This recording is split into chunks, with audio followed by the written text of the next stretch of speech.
Yo, what's going on, guys? It's Houston Sports Talk back in the video today, and today the Houston Texans beat the Indianapolis Colts 23-19, and I still can't believe it. The Texans are back in the playoffs. This game, it had so many moments that just scared the death out of me just thinking the Texans weren't able, that something was going to happen. I mean, what really, out of everything, was after Farrenbear missed the extra point, and we weren't able to make it a 7-point game. It only stayed as a 6-point game after the Singletary touchdown run that made it 23-17. Then knowing the Colts, giving the Colts the ball back, and the chance to get the ball back, score a touchdown, and all they need is an extra point to give them the lead. And the Colts were having a great drive. They were moving the ball. And honestly, I think we were really lucky they didn't end up scoring on that drive with the 4th and 1 drop pass by a running back. And luckily, you stopped that 4th and 1. I don't think it was really anything we did. I mean, the Texans played great defense throughout this whole game, don't get me wrong. But that was just a drop pass by whoever Minshew threw the ball to on that 4th and 1 play. And the Texans end up getting a win here, 23-19. And the Texans are back in the playoffs. They clinched the playoffs. First time they're back in the playoffs since 2019. And last time the Texans were back, the last time the Texans were in the playoffs was the terrible 24-0. I'm Texans fans, I hate to bring it up, guys, but the 24, last time the Chiefs, when we, let's not talk about what happened, but that last time we were in the playoffs was against the Chiefs. We don't need to discuss what happened. But that really just sent this franchise into downward spiral. And finally, this team this year has been able to make a change and get better with an outstanding rookie quarterback, which I know there's been rookie quarterbacks have more passing yards, but I really do Stroud. I really do believe C.J. Stroud is the best rookie quarterback ever.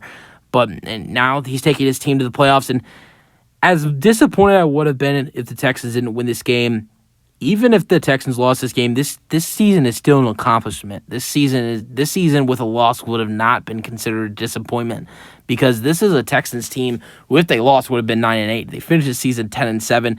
You're looking at a team who only won 4 games last season. So, an amazing regular season for this team. A regular season that was just filled with injuries, and Stroud even missed 2 games. Tank Dell, season-ending injury. So many injuries. Remember the offensive line injuries to start the season. Even, now there's still offensive line injuries. So for the Texans to get into the playoffs, first time since 2019, and there's actually a decent chance the Texans might match up against the Kansas City Chiefs, where this all went bad for the Texans. I would love a Kansas City Chiefs matchup in the playoffs, as much as I don't want to see Taylor Swift every 5 seconds. To go to Kansas City and take them down, that would feel so good. And honestly, as much as I'd love to see this team get a division title and potentially win this division and see NRG Stadium rocking on Wild Card Weekend, I actually want the Jags to win this. I kind of want the Jags. A part of me kind of wants the Jags to win this division. I don't care about Jacksonville. I don't want them to get in the playoffs. But I don't really want the Texans to face the Browns. I know things definitely could be different against, things can for sure be different, having Stroud when you didn't have Stroud last time you went up against the Browns. And I think the Texans for sure could beat the Browns. But a part of me just feels like the Texans might have a better chance beating the Kansas City Chiefs than beating the Cleveland Browns. And I think if you would have said that before the season, you would have thought anybody was crazy for saying that. But Mahomes has struggled this season terribly. He's throwing interceptions left and right. This Chiefs offense is just not the same offense it used to be. Their wide receiver position is just completely terrible. But outside of Rashee Rice and Travis Kelce, Mahomes has nobody to throw the ball to. Even though it'd be on the road and be Kansas City, that's a tough place to play. I'd feel more confident than beating the Kansas City Chiefs in the playoffs and beating the Browns.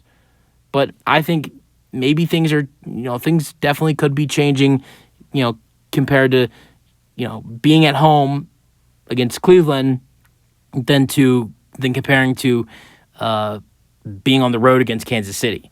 And who knows, maybe Kansas City might change things around in the playoffs, which is for sure a possibility. But with knowing there's multiple playoff potential matchups for the Texans, I feel more confident in the Texans beating the Chiefs and the Browns. And then if you were able to beat the Chiefs, then it sets you up into a divisional matchup against a Baltimore Ravens team who would have 2 weeks off and would be rusty.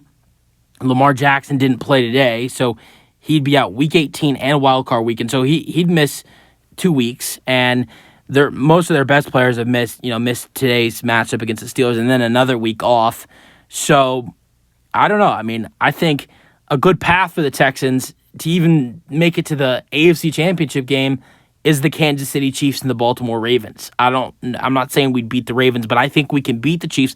I know we can beat the Chiefs, and I think with the Ravens well rested and a little rusty because of that, and we've seen that with them before as the 1 seed a couple years ago in 2019, I fully believe that the Houston Texans can make it to the AFC Championship game if they're playing the Kansas City Chiefs and the Kansas City Chiefs and the Baltimore Ravens. Then compared to the Browns on the other end, the number one defense in the NFL, a red hot quarterback in Joe Flacco, a wide receiver in Amari Cooper, who you just can absolutely not stop. A couple weeks ago, just put up 265 receiving yards on you.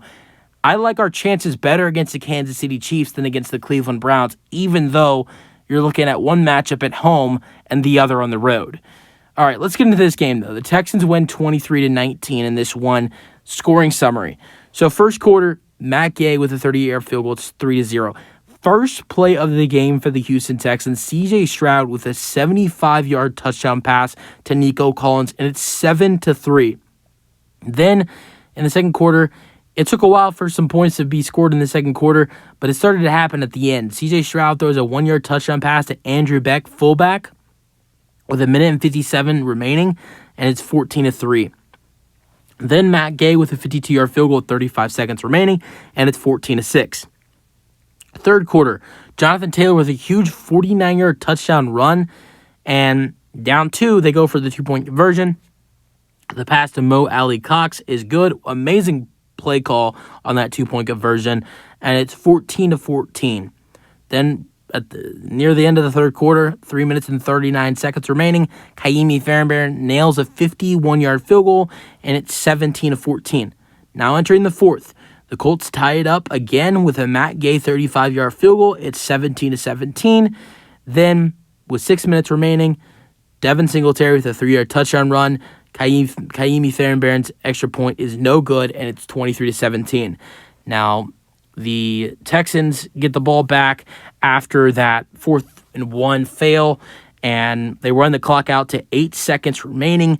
They go for the punt with 8 seconds remaining. Cam Johnson runs it out of bounds for a safety to take the clock all the way down to 1 second. So that meaning the Colts on a punt return would only have 1 second remaining. And so it becomes 23-19 after that safety. The Texans punt it in the air.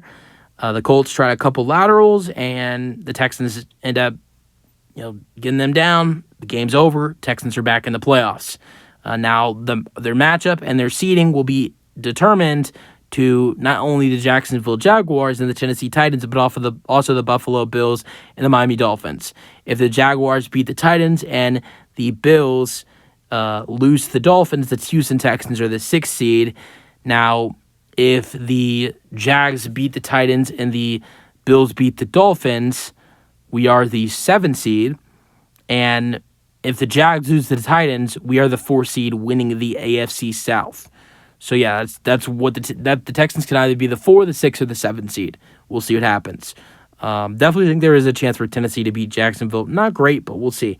All right, game leader, C.J. Stroud, 20 for 26, 264 passing yards, 2 passing touchdowns. Gardner Minshew, 13 for 24, 141 passing yards. Rushing yards, Devin Singletary, 24 carries, 63 rushing yards, 1 touchdown. Jonathan Taylor, unbelievable game for Jonathan Taylor, 30 carries, 188 rushing yards, and 1 touchdown.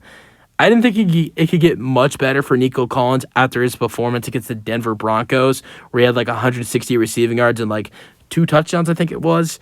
But it does. 9 receptions, 195 receiving yards, and 1 touchdown for Nico Collins. And he made an unbelievable catch on I think it was 2nd down and 14. Unbelievable diving catch by Nico Collins in this one. He made some sick catches in this one, and his best performance of his career gets the Texans in the playoffs. And his best play of the day was the first play of the game for the Texans, and that was a 75-yard touchdown.